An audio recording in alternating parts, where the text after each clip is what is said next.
everybody. Thanks so much for joining us for When I Grow Up. Today, I'm excited to welcome my guest, Michelle Lee. She and I have known each other for a while. We lost touch for a little bit, but I'm excited to have her because her story and her journey, I guess you could say it started out one way, right? And kind of shifted gears. So I'm excited to hear all about it.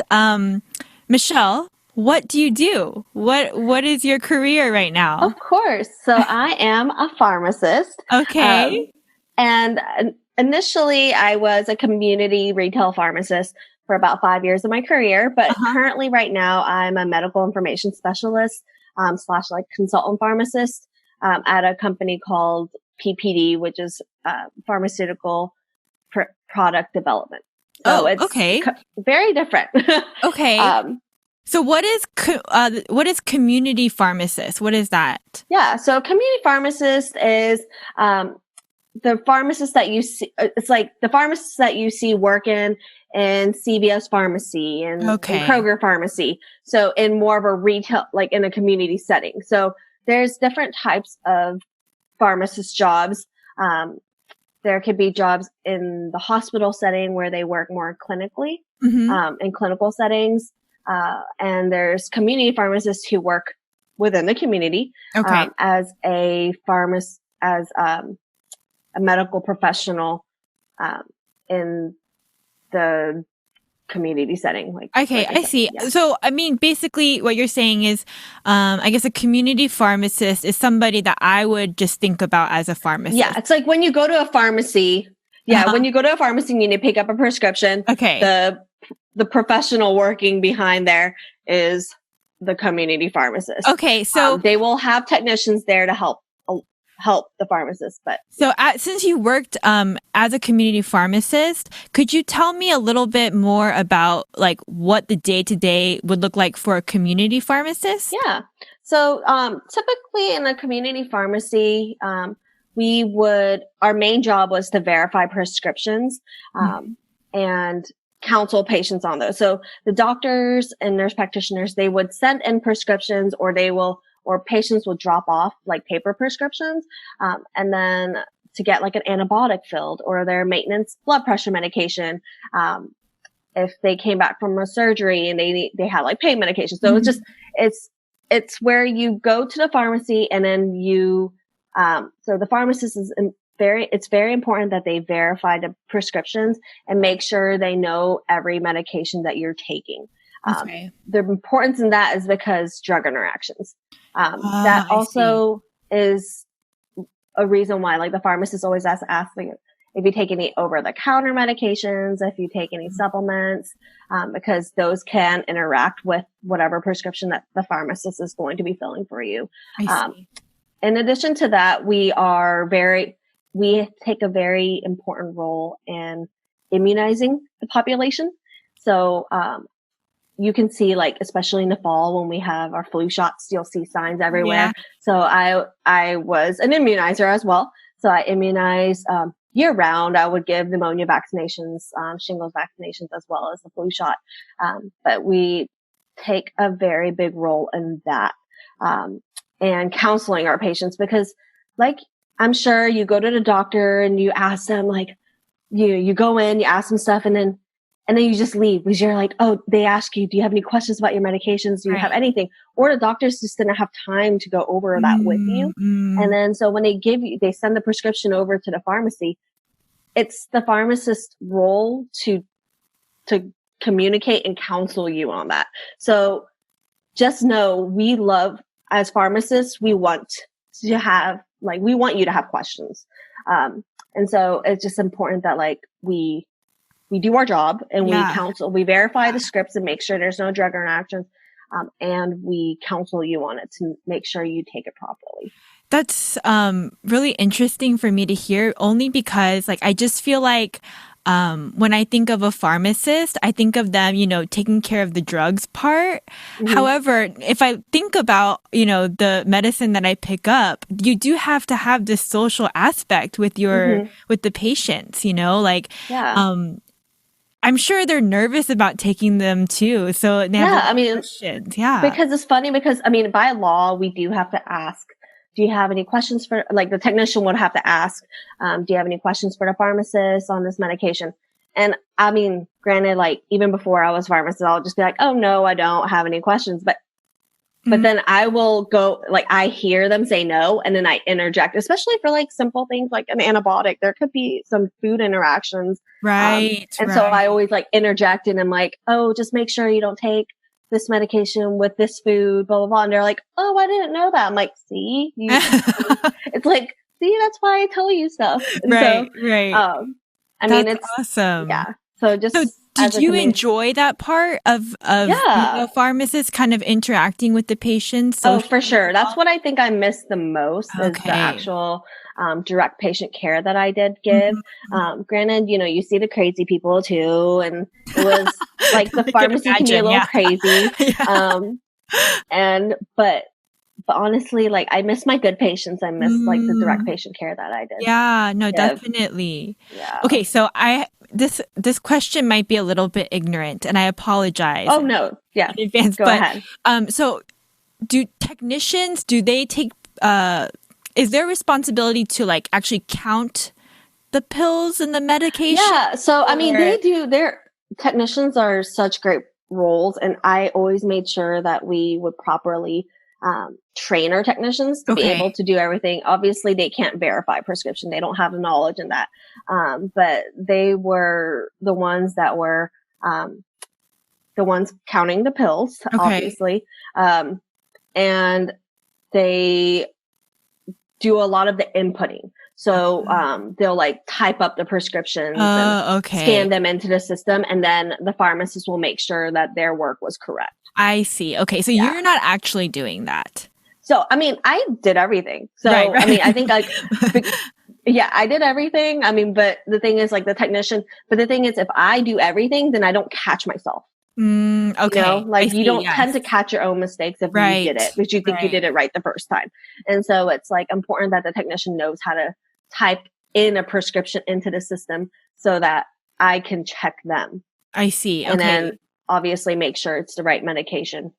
Yeah, I mean, I just feel like now that I think about it, it's a little bit scary. Like these people's lives are in your hand in such a different way than a medical doctor. Yeah. Right? But because it's usually like, what do you call it? Like recovery or outpatient care that you're taking care of initially, right? Exactly. That's pretty. It's like the patients who are out, or like if they're sick and then a spouse or, you know, someone else comes and picks up their medications. Granted, you can't say too much when you're talking to someone else other than the patient because of HIPAA and privacy laws and stuff like that. But it's really important to make sure that we're providing that proper care, or just like making sure they know, like, hey, if it's not the person that's picking it up, like, hey, if that person has any questions, like without any hesitation, call me. I see. Okay. Yeah. I'd rather have a safe patient. Like in pharmacy school, I learned this is that a patient thought birth control because it's, you know, the one that comes in like a pill. Okay. And they thought because it's birth control that they're supposed to like insert it. They weren't supposed to take the pill. Oh no. That they were supposed to insert it elsewhere. Oh, gosh. Oh goodness. And so I'm like, really? But it's because like that's very important that we put the route of administration in the prescriptions. And that's like, I will always put the route of administrations because some people just don't know. I mean, I don't want to undermine, you know, that situation at all, but because I mean, it could really, that's a real thing. Yeah. Yeah. That's incredible. That is interesting. So you were mentioning before that these are all things that you used to do. But before we jump into how your career shifted a little bit, I just wanted to back up in your story. And I'm curious to know, at what point in your life did you kind of decide this is the route I want to take? I want to go to pharmacy school and all these things. Of course. And so even since I was a kid, I always knew I wanted to be in some type of healthcare. Okay. I be a doctor. I want to be a pediatrician. Or I want to be a veterinarian, like, but I always knew I wanted to be in some form of like healthcare, even with pets, I guess, with animals. Why is that? Can I ask? Is that just, you've always been a science person, or? I don't even know if it's that. I just like, I think it was just instilled in me as a kid. I don't know. When Asian parents are like, you gotta be a lawyer or you have to be a doctor type thing. And so I think I was just like, in my head. And also it helped that like a lot of my cousins or my aunts and uncles were like in healthcare as well. Okay, I see. Not like my parents, but like I had two aunts who were pharmacists. One was a retail community pharmacist and one was a hospital pharmacist for the VA. Okay. And so when they were trying to convince me like, hey, pharmacy is a great job for females. And I was like, oh, is it really? They're like, yeah, it's great for families. And so I was like, okay. And then I realized, like medical doctors, it's a really long road. It is. Yes. And it's a commitment that you have to love your profession to go through the rigorous schooling and education and training. Yes. And so then I was just like, okay, well, pharmacy might be a job. I didn't even know what pharmacy was growing up. Like, surprisingly, I didn't know. Yeah. I guess I never really took antibiotics or something as a kid. I don't know. But I think the fact that like I had family members as well, and that could have been it. And so my senior year of, it was my senior year of high school. Okay. I was in the TAG program, like the Talented and Gifted program in high school. I don't know if you know that. And so my senior year, we got to do an internship program where I would be able to leave school an hour early twice a week to go to an internship. So the first semester I actually got an internship with a pharmacist at CVS Pharmacy. Oh, wow. Okay. And so she knew my dad and they knew each other. So he was trying to convince me to go into pharmacy because he knew that it was going to be a good profession and it'll be like so he tried to convince me to become a pharmacist because at that point I think I still wanted to be a doctor. Okay. And so this pharmacist, her name is Jenny. She showed me the ins and outs of pharmacy. And how it was a great profession. She loved it. And she convinced me during the whole semester. It was a whole semester, the fall semester. She convinced me that this was a great profession. And she got me a job as a technician at a different CVS pharmacy. So I think the fact that like I had a great mentor, that's what really kept like really locked a deal for me. Yeah. I'm just curious, during that time, is there anything that you feel like that mentor said or did that like kind of shifted your gears towards pharmacy? I know it's been a little while, but I'm just curious if... I think it was just the fact that I could see how much she made an impact in her patients. Wow. That's saying something, yeah. Yeah, so like the relationships she would have with her patients and her patients loved her. And so I think that made a difference for me. And then she tried to convince me, that medical doctors just take too long. Yeah. Like, if you want to be a professional, you be pharmacy school, it's 4 years and you're done. Like, okay, it's 4 years. Well, actually, like the pharmacy program is 4 years. Okay. Yeah. Yeah. So after you made this decision, Michelle, what did like school look like for you? Like, yeah, you were in undergrad and you were like, this is the track I'm going in, or? So because I already knew my senior year of high school, that I wanted to go into pharmacy, I always wanted to, when I was applying to colleges, I knew I wanted to stay in state just to be in Georgia. And I wanted to go to University of Georgia because they had a college of pharmacy. Go dogs, go dogs. And so I always wanted to go to the University of Georgia. and they have a college of pharmacy. And so that's what really like drove me to, because I knew that was going to be my first step, is get into UGA and then potentially maybe get into their pharmacy school. Okay. And then there are other pharmacy schools within the state of Georgia, but that was my like. That's what you wanted. That's what I wanted, and I was like, I was driving. Yes, and girl. I was just like, driven to do it. And so when I got into college, I had put myself as a pre-pharmacy.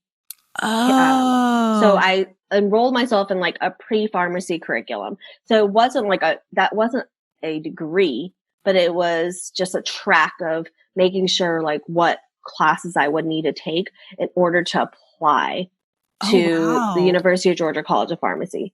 Okay. So sorry to interrupt you. Yeah, no, it's totally fine. So you said you were pre-pharmacy. Does that mean, like, is that beneficial? Because I'm curious to, like, say you may decide, like, midway, in your undergrad that you want to go to pharmacy school. Does it matter what your major was? No. I mean, it doesn't matter what your major was. I mean, I had classmates who were teachers before. Oh, okay. But the thing is that there are like specific prerequisites for you to be able to apply to a program. Okay. And every pharmacy school, they have like the same core classes, like your general chemistry, your organic chemistry, your biology. You have to take like speech, I don't know, like public speaking or some type, like all those like random electives that you have to take in general. But every pharmacy school has their own little like requirement. Okay. And so obviously I didn't know if I was going to get into the University of Georgia. It's a competitive program. Yes. And so I had to make sure like early on in college, what schools I might want to apply to. So I had to look at their prerequisites and make sure I'm taking the necessary classes. Because some programs required anatomy. Okay. And the University of Georgia didn't. So you have to make sure that you're completing all the courses you need to take for whichever respective school you want to apply to. I see. Okay. That makes sense, I guess. So I guess for your trek was the University of Georgia for pharmacy school. And you got in, right? Yes. Yeah. Educate me a little bit, Michelle. Is there like just kind of like MCAT, right? And things like that. I'm sure there's a entry test. Yes. To get in. What is that called? It's called the PCAT. The PCAT, yes. The PCAT. And so when I was applying to schools, all programs require the PCAT, unless like all pharmacy schools required it. But I know that there are certain undergraduate schools. I think Rutgers may be one of them. But they have like a 6-year program where you apply to be in their pre-pharmacy program that transitions to the pharmacy program. So it's like a 6-year program. Oh my goodness. And so so it's a 6-year program, and you're like the first 2 years are doing those like prerequisites to like go to pharmacy school immediately, like without applying, because you already got into the entire program. And so in that case, you don't have to take the PCAT because you initially applied to that school to become a pharmacist at the end of the 6 years. Oh, wow. So it's like it's like undergrad and graduate school, like integrated together. But that's not always the case. Okay. So I know the PCAT for most pharmacy schools, when you're applying, you will have to have taken that, but that's a standardized test, that tests your reading knowledge or, as well as like there's a science section, a chemistry, a chemistry section in there, a math section. And so, I mean, it's just a standardized exam. Okay. Just like the MCAT. Was that challenging or? Yeah. I mean, just because like it's only offered a handful of times a year. Oh, okay. So it's not offered like it's not like you can just go to a testing center. Like I think it's offered pretty often now that it's like electronic. Right. But back then it used to be like a paper test. So it was a little different. And so in that sense, like, yeah. And then like, it was hard to juggle like studying the PCAT in addition to my courses. I honestly like I was never good at the SATs, and like the standardized tests were not my strong suit. And so, me neither, yes. yeah, it's not my strong suit. And so, I remember like I had done like horribly with the first time. Like I had done so bad, and I was just like, oh my gosh, I'm never getting into pharmacy school. But I focused, instead of focusing like all summer long, I actually focused, I think it was like a good like 6 weeks. Oh, that's it? Well, no, like this was like the third time I took the test. So I actually ended up taking it 3 times. So you can do that though. You can take Yeah. Okay. I mean, you can take it multiple times. Granted, like the more times you take it, they would hope that your scores will like get better. Right. Yeah. And then so when I took it, like that last time I was like, okay, I need to like focus for a short period of time and just like lock myself in a room and study. So I studied for like 6 weeks straight after this spring semester was over, and I still have my apartment, in Athens, and I didn't go home. I was like, I need to buckle up and study. So I studied for like 6 to 8 weeks, and then like I did much better this time. Yeah. So that's what probably got me in. And in my pharmacy school interviews, they saw like the sharp increase in my scores, and they're like, how did you do that? Like, what did you do? And I was like, oh, I focused a lot and I studied. And so I think, I see. That made them happy. That's crazy. I just can't I can't imagine focusing that much energy and time. But I guess, when you really want something, you got to put in the work, right? Yes. And it paid off. Yes. Yes. Yeah. Yeah, for sure. So let's shift gears a little bit and let's move back to what you were saying before. Yeah. You graduate pharmacy school, you go into community pharmacy, right? But so from what I understand, it wasn't for you, or what? Well, tell us about it. Like, even when I was in pharmacy school, I knew that potentially I didn't want to be a retail pharmacist. I was like, I don't want to be working at CVS Pharmacy for the rest of my life. Okay. It was getting a little, like, just in general, community pharmacy or retail pharmacy can be pretty stressful. Why is that? Just because like the demands of the job, and there's just a lot of like corporate has a lot of metrics on you when you want to provide the best patient care. But you can't, because you have to have meet all these corporate metrics. Okay. And so what is a metric? Sorry. So, yeah, no, it's fine. So it's just like, how many people you've called to get them to refill their prescription. Or, I guess that matters, huh? Or like picture of things. Or like, a customer gave you like a bad survey, but it was just like, well, it was really busy or whatnot, it was just like, they would base you off of these numbers. And even if you got like a 4 out of 5, they're like, well, why didn't you get a 5? I see. And then I was just always so busy. Like, I just didn't have like the help that I needed. Even as a technician, it was getting busier. So like, obviously through pharmacy, like undergrad, through pharmacy school, I actually stayed working at CVS as a technician, up until I was in pharmacy school, when I became an intern. Okay. And so I was with them for good, I would say like over 8 years, right? Like as a technician and an intern. And I just saw the shift in how retail pharmacy was just getting so much more busier, even as like now would see the role that my pharmacist was going through, and how, they were just always so stressed. There were just a lot more demands that we had to do, or they had to do, before I was a pharmacist. Right. And so they would have to go give all these immunizations. They would have to counsel their patients. They would have to call doctors' offices for such and such. And it was just getting really overwhelming for them. And so I could see how stressed, like, their jobs were from when I first started over the 8 years. And so I knew that, I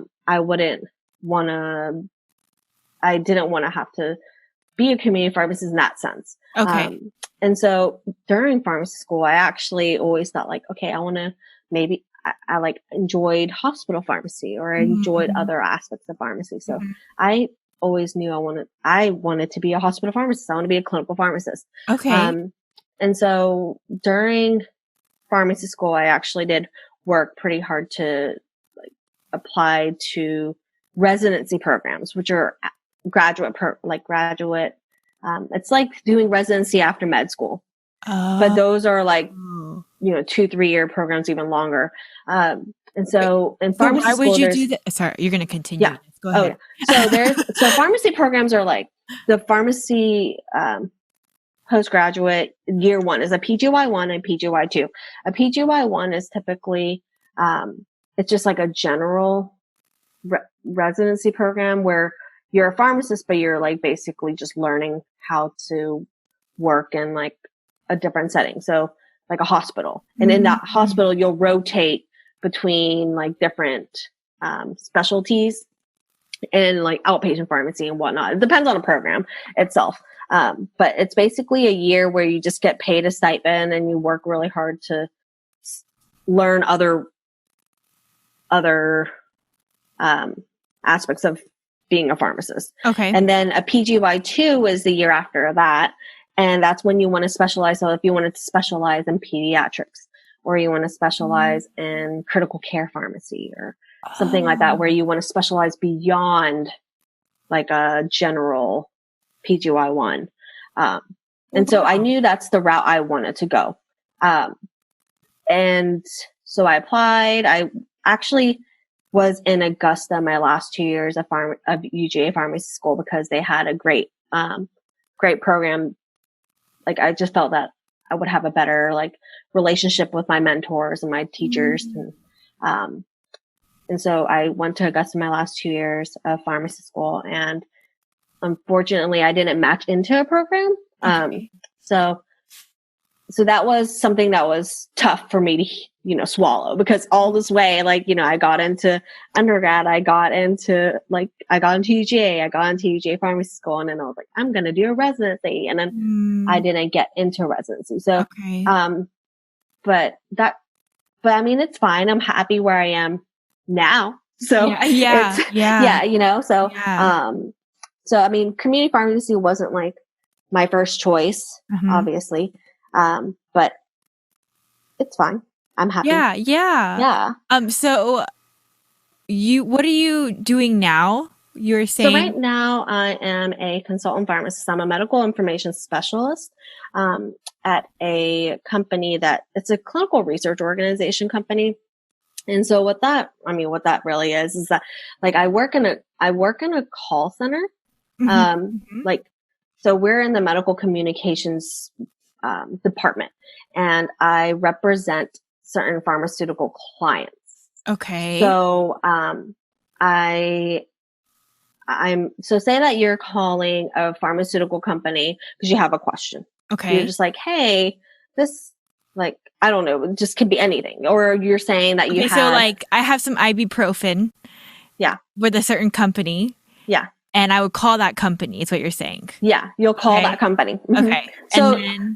And so, I mean, it could be like those like Pfizer or Sanofi, any of those big like pharmaceutical companies. And so I represent I am representing that client, that pharmaceutical company, and being their consultant pharmacist. So I get calls from medical information. I get calls from like healthcare providers, like doctors, nurses. I get calls from patients as well who have any medical information questions. And so do a lot of people call? I mean, surprisingly, like I didn't take advantage of it as a retail pharmacist. Like, I was like, man, I didn't know that this existed. Yeah. Like, I didn't know that this existed when I was a community pharmacist. Like, I think I might have called like the phone number on the pill, like, on the bottle. I'm like, I might have called like one time or whatnot, but like, honestly, I should have taken advantage of it as a community pharmacist. Like if I had a question, like a patient, called me and was like, hey, this pill looks really different than what it was, but it's in the same, like manufacturer bottle. Like, is there an issue? Like that's when I would call the manufacturer and be like, hey, this pill looks like a completely different color. And that's where, you hear about those like FDA recalls. Right. Because they're like, that's not supposed to look like that, or that is supposed to look like that. So, I take these phone calls, and if there's any like adverse events, I have to report it. So if a patient calls and they're like, hey, I have a headache on this and I'm on this medication. And you're like, oh, well, that's an adverse event because that patient's on that medication now. So you have to record it and you have to send it to, the safety department to send it to the FDA. That is so interesting. Yeah, it's no so idea. different. Yeah, I didn't know that either. And so I record like adverse events, any like product complaints. So like say that like I said, like, oh, the pill looks different, or there's something off about the medication. Then I like document those and send it to the quality department.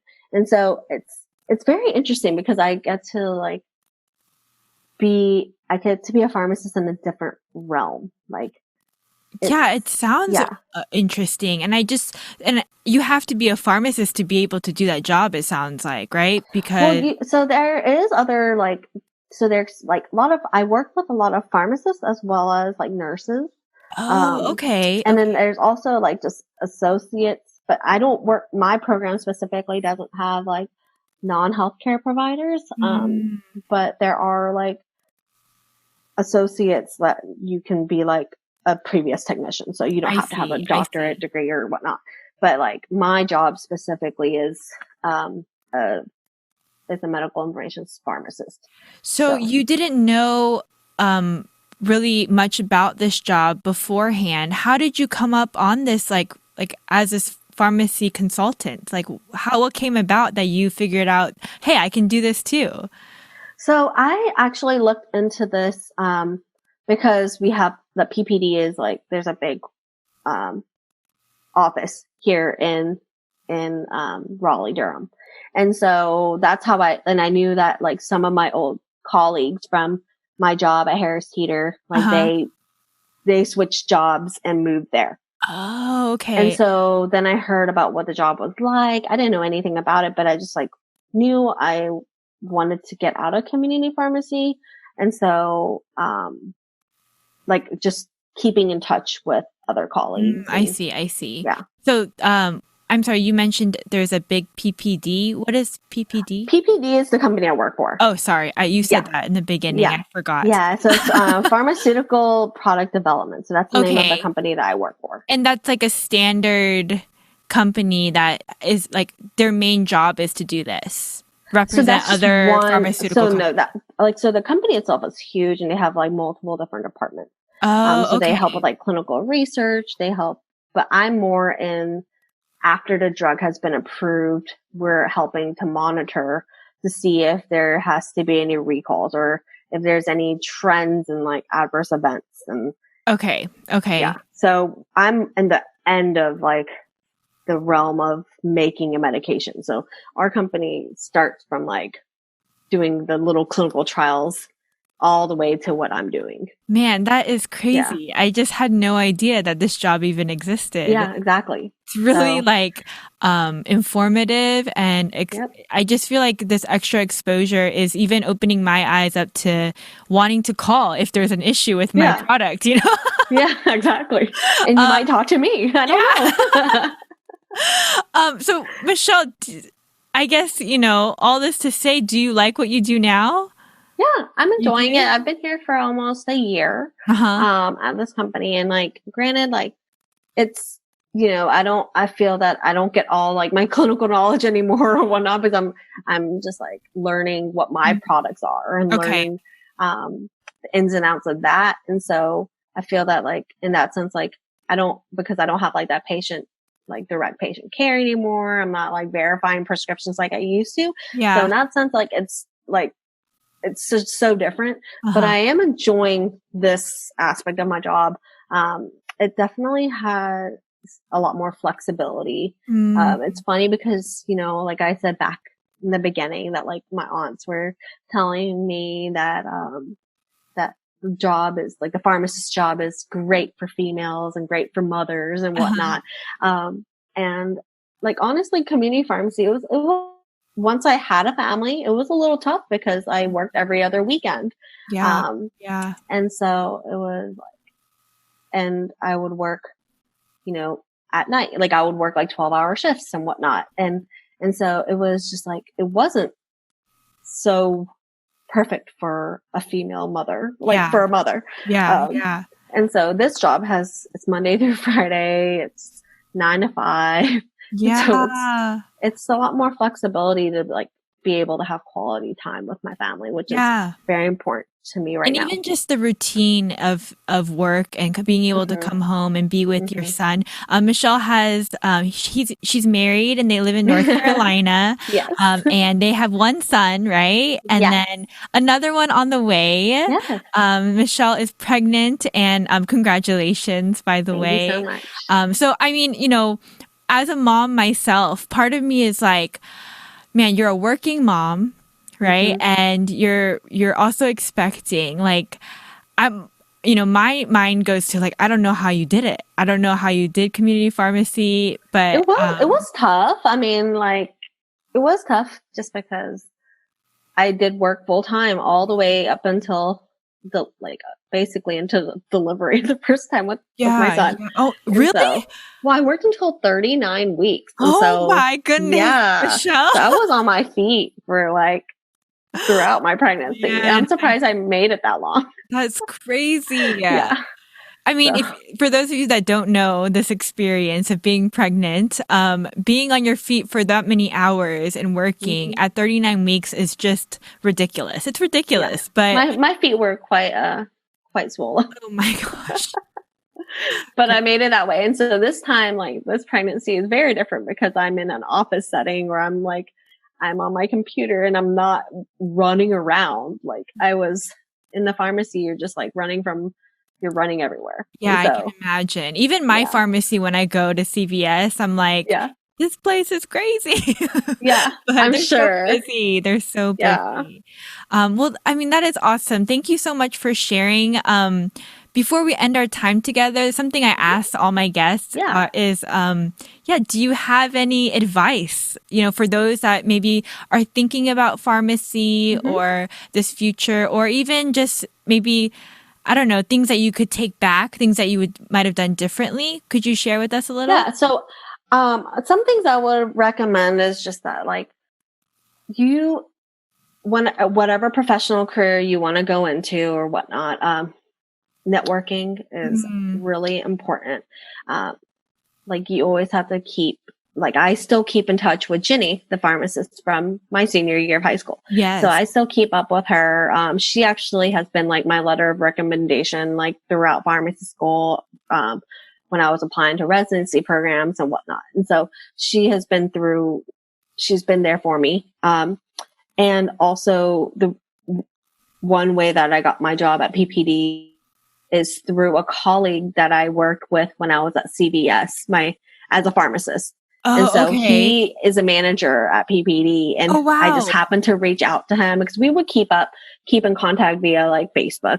But, I just asked him like, hey, how's life at PPD? Can you give me like your honest opinion about the company and whatnot? And he was like, oh, like I will totally refer you. And he helped me get this job. So Wow. someone who I was in contact with from my first year of my professional career Mhm. helped me get this current job like 5 years later, Wow. and so just like the importance of networking. And that's the same thing when you're going through, like undergrad, when you're trying to apply to pharmacy schools, just make sure that you're keeping, good mentors, or if you work at a pharmacy, make sure you have a good relationship with your pharmacist, Mm. or your professors at, your undergrad, because you want to make sure that you have great, solid letters of recommendations, anywhere, any step of the way, because most pharmacy, for sure, for pharmacy programs, you're going to have an interview, you're going to have an application process where you have to interview and meet faculty and students, in addition to like actually putting in an application, get that interview. Definitely. So in that sense, it's just always keep a positive mindset and keep like good ties with people.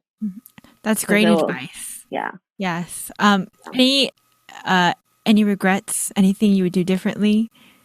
I think I still would become a pharmacist. Like going back, like thinking now, like I think I would have still been a pharmacist. I would have gone through pharmacy school.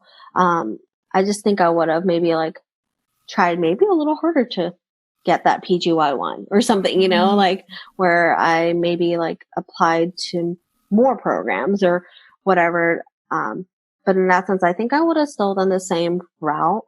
I just would have maybe like tried a little bit harder to like get to my initial, what I wanted to do. But I'm happy where I am now. And so it's fine. Like you might have hiccups along the way, along your professional career. But you'll find a way. And like I said, networking really helps you in the long run. Yes, so I agree. I agree. I mean, I asked this question about, you know, regrets and stuff, knowing kind of that even in my life, I've realized things just kind of work out anyways. And the regrets that you do have aren't really regrets or mistakes, you know, because you are where you are today because of the journey. So I'm so thankful that you were able to share yours with us, Michelle. Thank you so much for being with us. Thanks, guys, for listening to When I Grow Up. Until next time, see ya.